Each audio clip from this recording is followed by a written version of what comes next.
Hey guys, it's Mitchell Millennial, and today I want to talk about the laptop I've been using for the last month or so to edit video with. Now that laptop is the Dell XPS 159560.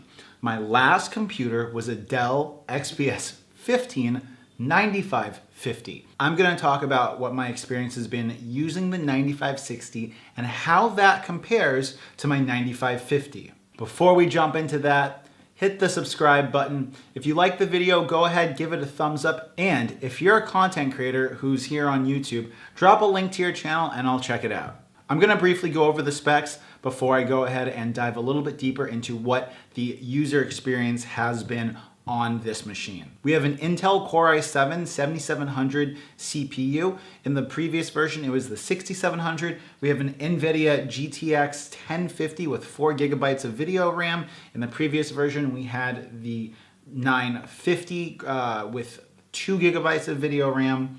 Now mine came from the factory with only 16 gigs of DDR4 RAM clocked at 2400 megahertz. I went ahead and I upgraded that with 32 gigs of gaming RAM, also at that higher clock speed. It comes with a 97 kilowatt hour battery, which is up from 84 kilowatts in the previous 9550.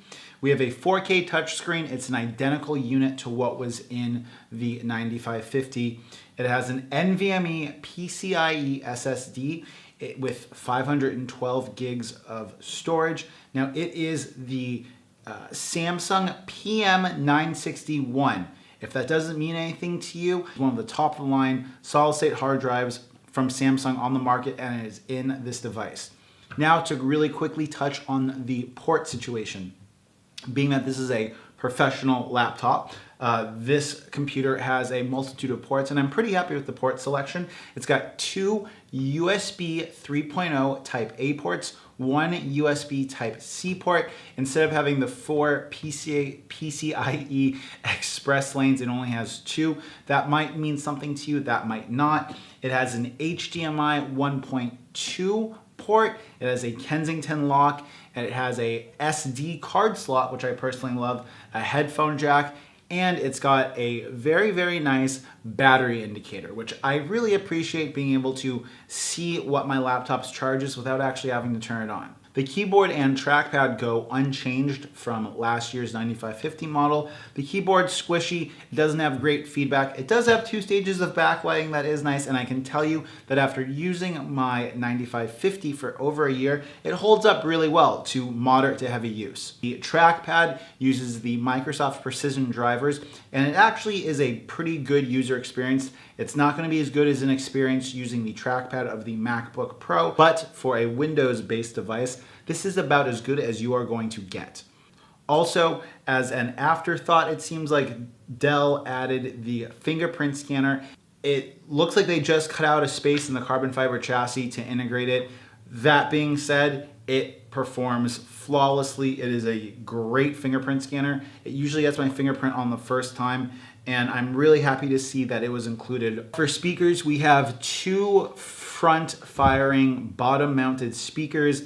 They are mediocre at best, and I would honestly say that the speakers of my Xiaomi Mi Book Air 13-inch that were done by AKG actually sounded better than these. What is nice is that this computer has Bluetooth 4.1, so all of your Bluetooth headphones are going to work with it very well. You can go ahead, connect a Bluetooth mouse and a Bluetooth headset and use both devices simultaneously. Now I want to talk about what the user experience has been with the 9560 and if it really differs that much from the 9550. General use or non-Adobe Premiere related computing activities, there is a noticeable increase in battery life and thermal efficiency with this newer device compared to my 9550. I comfortably get over 7 hours of screen on time when I'm watching YouTube, taking notes, or doing any type of light activity. Battery life significantly goes down when we start video editing, but in comparison to the same type of activities on the previous generation of the XPS 15, this is a noticeable improvement in screen on time battery life. especially with the 4K display. In regards to performance and user experience when video editing, I noticed anywhere between a 10 to 15% improvement in render times in Adobe Premiere. When you are doing color correcting and working with different layers in Premiere, I noticed it's a little bit smoother to go ahead and render that color. Oftentimes, if I'm doing adjustment layers, I don't have any stutter whatsoever when I'm doing 4K footage, whereas with my 9550, I would occasionally get a hiccup here or there when doing color correction to 4K video. Overall, this device just feels a little bit crisper and a little bit snappier in regards to its performance in Adobe Premiere. I've also been having less of those weird and random Adobe Premiere bugs where the bug sorts itself out as soon as I restart the computer. Outside of some very, very gaming specific high-end laptops, there isn't going to be a better mobile Adobe Premiere experience to be had. As most people know, Adobe Premiere Pro runs significantly quicker on PCs as it does on Mac. Outside of some high-end specific gaming laptops, this is going to be the best mobile Adobe Premiere experience you're going to have in a laptop.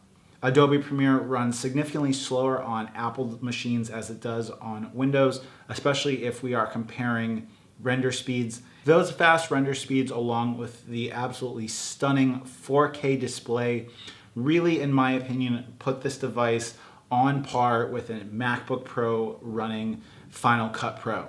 It's extremely fast, it's extremely fluid, and it is an absolute joy to edit video on. If you're looking for an absolute powerhouse of a device for video editing, graphic design, or photo editing, look no further. This device handles all of those things quite easily, and it does so with a gorgeous 4K display. If you enjoyed this video, give the video a thumbs up. If you're a content creator, go ahead and drop a link to your channel in the comments down below. I'll definitely check it out. Till next time, guys, like, comment, subscribe, share. I'm Mitchell Millennial, coming to you from Hanoi, Vietnam. Bye-bye.